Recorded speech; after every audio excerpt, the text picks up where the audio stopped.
Right, folks, it is finally here. We are covering the 22 Gambit, the Pug and Organised group side-by-side playthrough. So, these videos can be released as talkthroughs individually if you want, because this video is primarily going to be discussing how your playstyle changes based on whether or not you have an idea of your route, or if you are trying to play reactively. So although this is a Warlock PoV, this will aid other DPS specs because the thought process and the discussion is very much the same. You might have different length cooldowns, or your profile might be a little bit different, but hopefully you guys can take something away from this. So without any further delay, let's get into the main video. Right, so going into the video.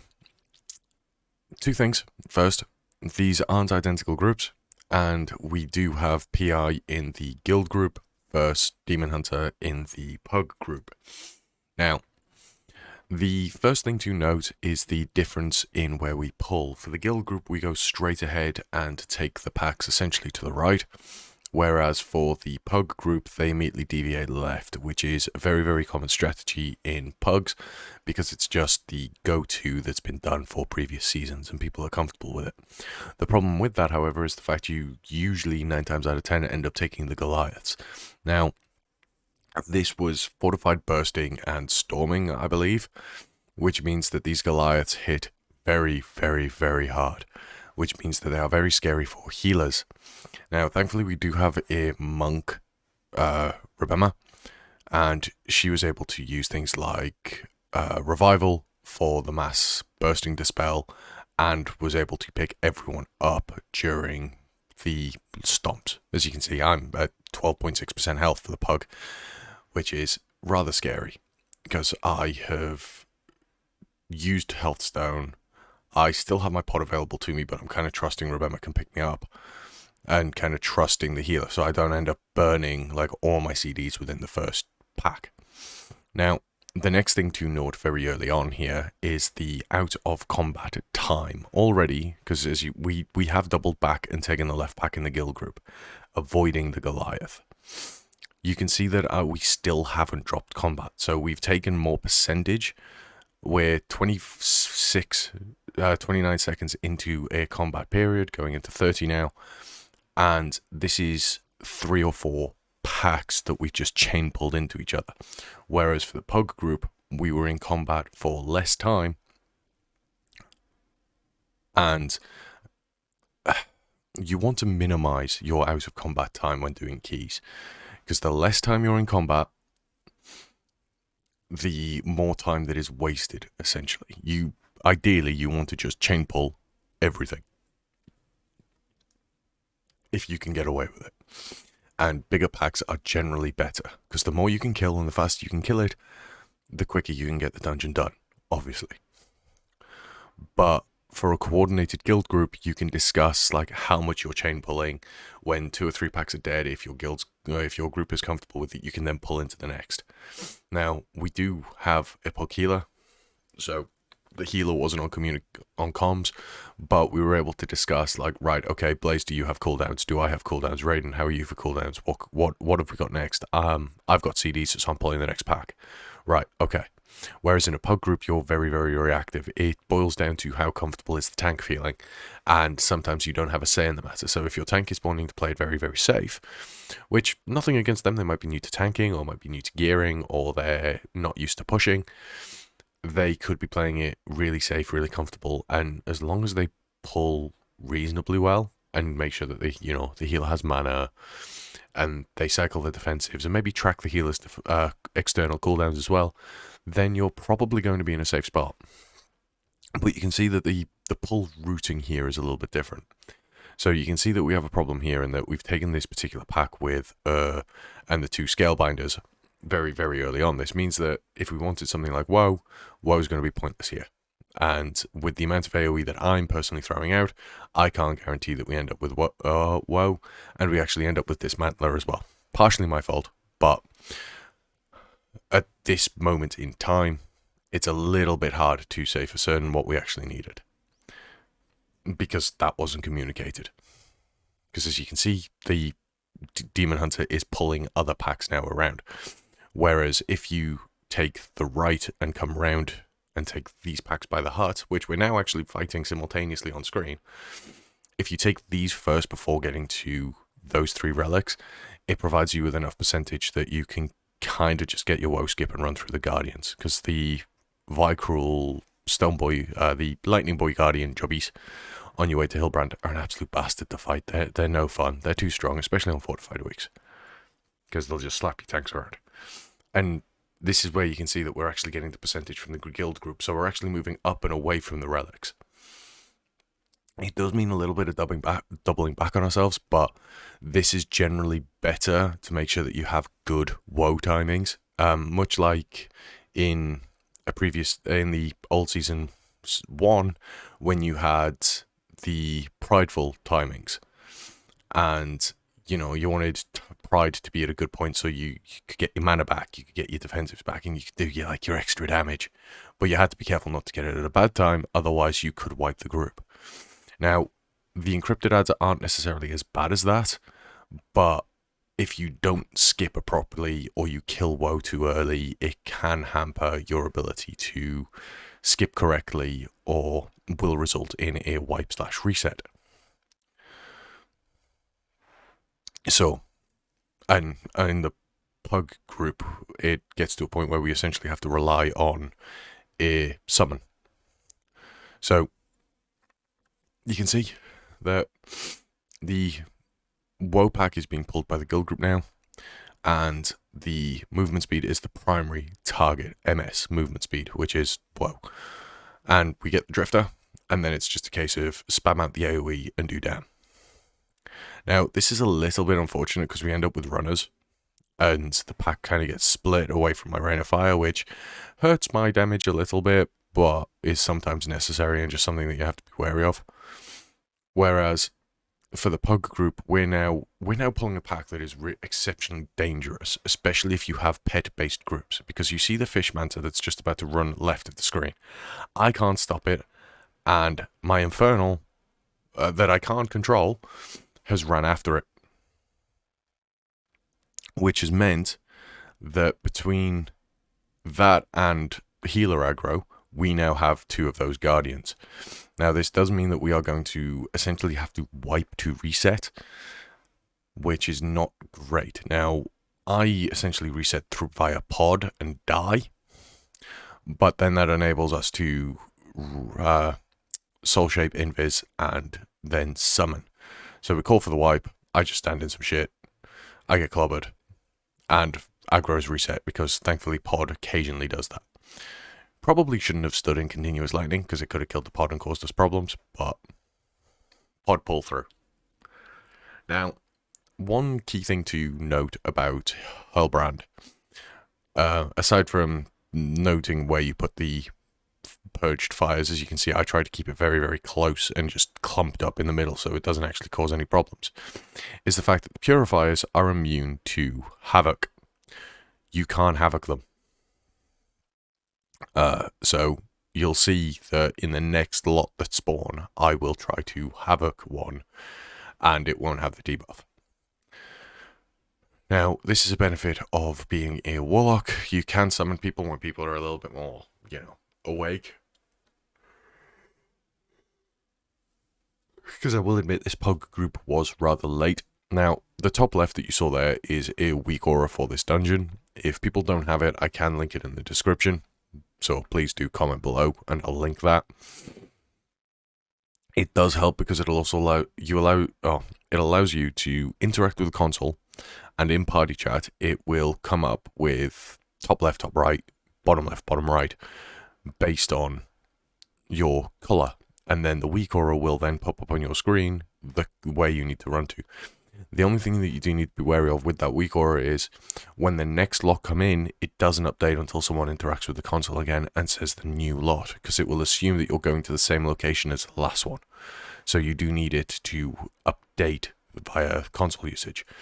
Again, you can see that for the guild perspective, moving purged fire kind of into a corner out of the way. And that's something that you really need to try and do. Now, we were rather unfortunate in the Pug group that we ended up with Interceptor rather than something like Decimator. So, yeah. We do, however, get the extra haste from it as a result. So that wasn't too bad. So you can see here that it says bottom right, and this was bottom right prior to the previous console usage, and then you see it just turned to bottom left while I was talking there. I was waiting a second to give it time to update and register and everything else, because you do have plenty of time to get to where you need to be for this. It's not too bad. As you can see in the Pug setting, the Rogue still had the orange buff, and had it for a while, long enough for me to almost fully type out the sentence, and I'm not the fastest typer by any stretch of the imagination. But he got there, he deposited it, so I deleted the message and we carried on with the rotation. Now, I will say that I first played through a 22 Soleah's Gambit within the guild group, so in terms of personal playstyle and how I am performing, I am doing better during the Pug from a personal standpoint. However, that doesn't necessarily mean that the Pug is going to do any better. Like, you can see that the overall DPS at the moment, I'm actually doing more overall damage in the Pug group than I am currently. Now, before we go into this next pack, I'm at 29k. 29k overall for the guild group. And before Hillbrand, at least, I'm at 30 for the Pug. And when I come out of Hillbrand, I believe I'm a few K lower than the guild group, but this is due to things like lack of PI during large AoE burst moments, and just generally a slower kill time on Hillbrand. Like, Hillbrand is really slow to die. Like, our survival hunter here is not doing a great job compared to Raiden.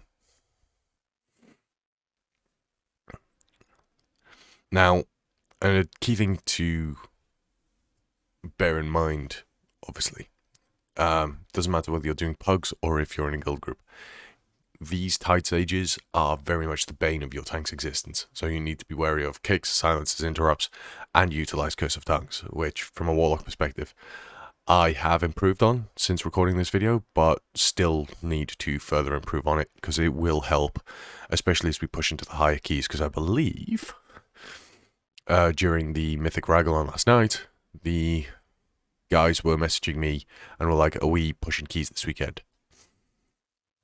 So there should be some 23s, 24s, hopefully, going up again this time around, which will be nice. It'll be nice if I can hit 3.2, maybe 3.3k score. Be good to continue climbing now I'm back from download. Anyway, so Hillbrand's about to go down. This has been a very, very long fight, as you can see. We're now a good couple of minutes behind where we were in the guild group. But generally speaking, we're still doing okay. Like, this is still timeable. As you can see, I am at 22k overall for the guild group, whereas I was at 29k coming out of Hillbrand for the... Sorry, 22k finishing the fight with the Pugs, and I was at 29 at this point going into this next stage, as it were. Now, we're about to come up to a point that there's kind of become a proof of concept for the guild group rather than a practice thing, because we deal with this pack without much of a problem. However, slight spoiler alert, we're going to Ninja Ball the boss, and it's not great by any stretch of the imagination, because it actually leaves our Fire Mage kind of like, oh shit, what do I do? But it turns out all right. And this is primarily because both myself and Raiden are able to fully benefit and make use of this.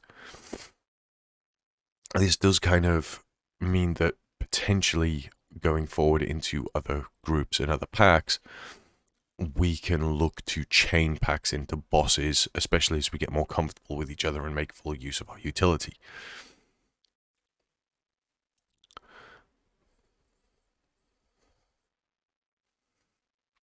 So, essentially, we've got the two side sages.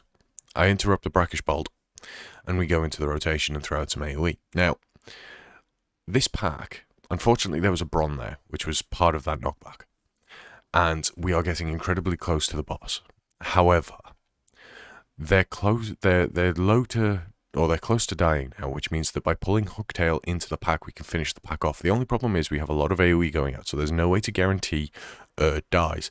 You can see I swapped to it and throw out a couple of conflagrates to try and get to die, so we get the dismantler, and we get the CD reduction buff. Unfortunately, our mage doesn't have combust yet for this, and is still running low on cooldowns. Which means we're in this position where, although the hunter and I were able to capitalize on this, he wasn't. So we end up with this disparity in DPS, as you can see, where he's doing 10k and both me and the hunter are doing in our 30s. But this is fine. In a coordinated group, this is fine. The Pug group, on the other hand, you can see that there's pretty much an even split with the DPS. We're all pulling about 35k DPS. And this is partially a mentality and playstyle thing. In a guild group, you can alternate cooldowns to make full use of everyone's ability to do damage, their damage profile, or to smooth out packs. Whereas in a Pug, everyone is trying to use everything constantly, and you kind of have to, because you don't know, unless your tank is very much like, this is the route we're running, this is how we're going to be doing it, and is very open in how they want the pulls to go, you don't know how things are going to play out. Like I did in 19 Plaguefall yesterday, and I ended up having to hold on to my Infernal for, 3 minutes, because I held it for a minute thinking, yep, I'm going to need it in a minute, this pack's going to die long before I can get my Infernal back, and we're about to do a really big pull. And then all of a sudden he doesn't, and he does a bunch of smaller, like 3 to 4 pack pulls that die relatively quickly. But I'm just there like, do I use my Infernal or not? Because literally right behind us in the Plaguefall, there is, a 6 target pack that needs to die very, very quickly. Otherwise the healer's going to struggle, because we didn't have a poison dispel. So you're kind of there, and then everyone else in the group is also holding their cooldowns, because they're thinking, big pack there, what do I do? And in that level of situation, you do kind of just need to go, fuck it, I'll use my cooldowns, and just use them on cooldown. But that can then leave you in a position where at the end of the dungeon, you end up with a low amount of DPS. And this is one of the key mentality problems when you shift from pugs to organized groups, whether it be a guild group or just a group of comms, like, you're playing with a few friends. There's always someone going to be at the bottom. And unfortunately, playing as a meta class, as a Warlock at the moment, I have been in my fair share of pugs where my DPS hasn't been the greatest. Like the 24 streets I showed the other day. Like, my DPS wasn't the greatest by any stretch of the imagination, and I, for want of a better term, I very much got carried, I think. The lag and stuff didn't help, but as a, I know I was lagging. I recorded it. You guys could see that I was lagging.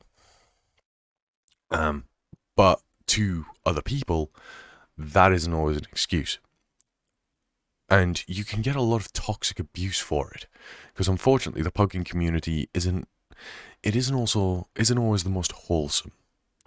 And that is something that you do have to be wary of as a meta DPS. If you're not at the top of the meters and you're not doing an amazing job, you can get a lot of abuse for it. And that will dishearten most other people. Now, a key thing to note is I'm not putting the pugging community down. I do know there are a lot of people that are very, very wholesome and lovely people to pug with. I've had some wonderful pugs where, someone's been new to the community and we've helped them to learn a dungeon, for instance. Like, I've had a few where, I've been with young or undergeared warlocks or hunters that have been like, oh, where do I use my cooldowns here? Or I don't know how to maximize this boss. And you can sit down and you can have that conversation with them. But unfortunately, it seems to be very rare and few and far between. So the general mentality is use everything on cooldown, but be wary of how your tanks pull. And you can see here kind of the difference in the overall damage scale. So like you have, we'll take Raiden and Swabble at the moment, our two survival hunters. They were roughly the same geared, but because of a lack of communication and knowing when to use CDs, I can't talk about total skill separation between the two of them. I don't know if Swabble's a main or if he's a flavor of the month or whatever. But you can see that there's a difference of just over 5k at the moment between our two hunters. And a lot of this will be down to feeling confident in knowing on where we're pulling and how we're pulling. Because you got to bear in mind is neither of them have had PI at this point. I am the primary PI target for our group in the guild group. And obviously in the pug group, we don't have PI. So it's not like that is inflating any damage. This is being able to be confident enough in when to use your cooldowns and how to use them. Now, me as a Warlock and my playstyle and my own feedback essentially going over previous videos is I know to try and use my Infernal on cooldown, which is what we've discussed through this video. And just try to get it back through Wilfred's and just generally pumping out damage. Because we're quite fortunate in our legendary will speed up our acquisition of our 3-minute cooldown, the more aggressive we are. So being able to utilize that. Now, unfortunately, you could kind of see me dipping really, really low there. And actually, we'll get back to the health thing in a minute. In the pug side, you can see me utilizing Curse of Tongues on everything. This, for a lot of people, is going to be a problem because it means you are essentially, quote-unquote, wasting globals. But by lengthening out the casts, it enables us to get more kicks, get more silences in, because we obviously do have the AoE silence from having a Demon Hunter, but it also gives us an extra grace period for the Infernal stuns to come in, because you need to remember they do not have a DR. So if you can space everything out, every 4th Rain of Fire cast in a large pack like that, you're going to stun everything, which is going to help with the casts. Now, talking about low health, going back to the guild thing, and as you can see, I just dipped to 12.4 there and then just died due to a pulse. It's not the greatest, and this is something where coordination comes in and is very much needed. It's being able to communicate with your healer and being able to track what they have. So, external cooldowns, do they have, Apotheosis or Serenity, like a big dip heal or lay on hands or whatever their cooldown might be, and knowing how to communicate that. So like you can see on my screen that I've already used my health cookie and my potion, and I don't have really anything else. You can't see my action bars, but at that point I had Unending Resolve and Dark Pact available to me, but I kind of thought I was safe. And you've got to remember, using Dark Pact when you're at 12% health is not going to save you. But being able to communicate that, you can talk about having externals where you need them.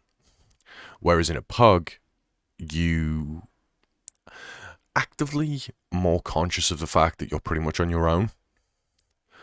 But at the same time, that can lead you into situations where you overlap things. So there have been points throughout pugs in general where I might use Dark Pact on Unending Resolve, and then the healer still has panicked, and I've ended up with, a Life Cocoon or Iron Bark or some other external. There was this one time where I had Pain Suppression.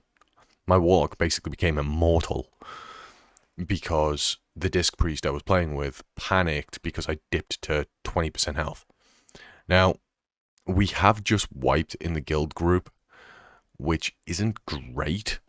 It does mean quite a long run back, especially for Soleah's Gambit. And we haven't wiped for the pugs. So, on paper at least, and if this was the MDI, this would be like, they can do it. Like, the pugs can do it. And there's a little bit of time wasting while we prep for the pull, which allows us to get most of the way back in. And you can see that we then quickly do our prep, and we're going to go in and pull about 20-ish seconds behind.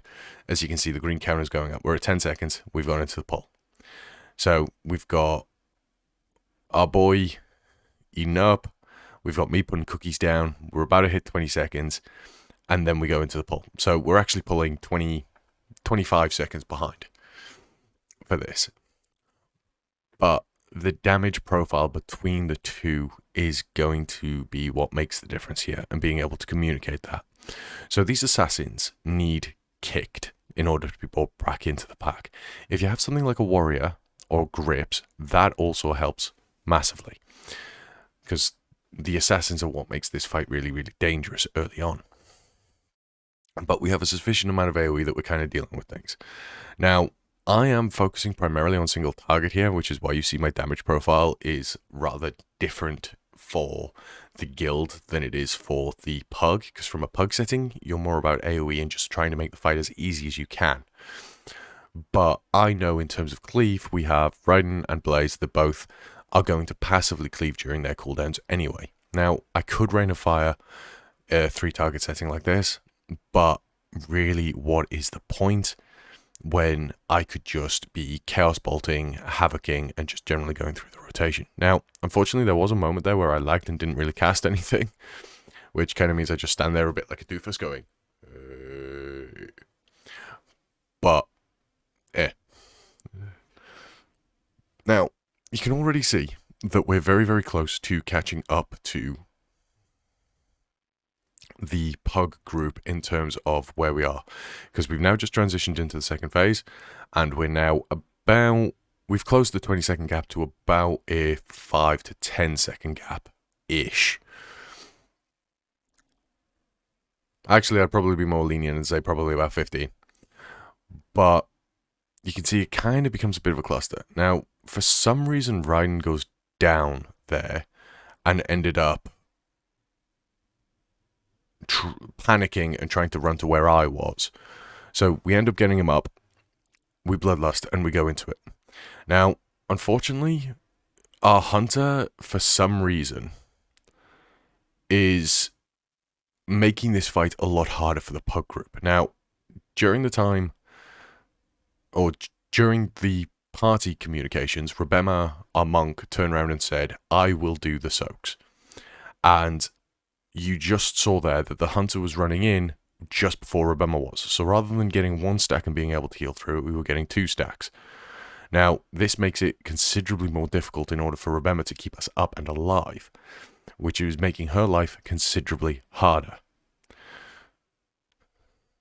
We also have a few positioning errors, which means that this power overwhelming thing lasts longer than it should do. Now, spoiler alert, if I haven't already said this at this point, the pug group fails.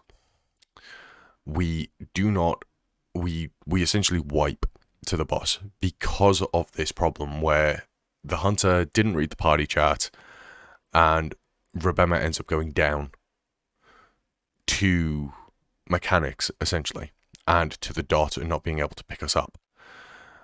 And we're out of combat reses as well now. Because you can see that the hunters literally just ran in again to soak and then ends up dying because we don't have the dot. Now, we have 3 of the dot, and I try and hold off a few seconds. Now, we end up there, we've got the dot, we now have 2 soaks left, and they're about to go off.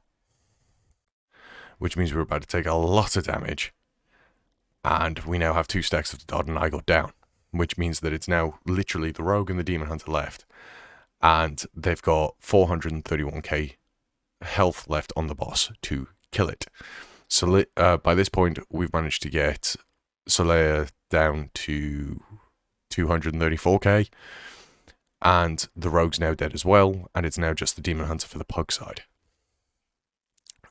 We've now ended up in a position where the guild group has killed it, and the pugs didn't. We ended up with a full wipe, and unfortunately the key was then essentially ended as the tank proceeded to boot us from the key, which is a shame and was kind of a waste.